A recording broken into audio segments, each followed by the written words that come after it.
konsolidasi untuk caleg Sulawesi Selatan ya, khusus untuk DPD Kota Makassar.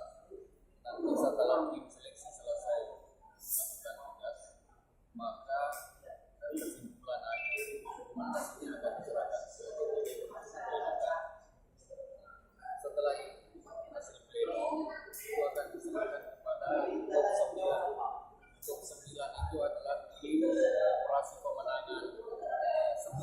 Artinya kalau di partai lain mungkin istilahnya begitu, tapi untuk partai Perindo kita beri nama top 9. 9 itu adalah nomor urut partai.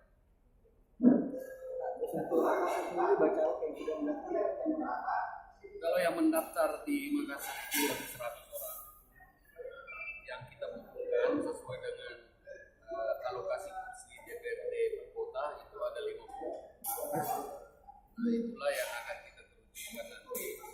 Kita seleksi sedemikian rupa sehingga kita menemukan materi caleg yang betul-betul potensial mengawal partai Perindo di DPR.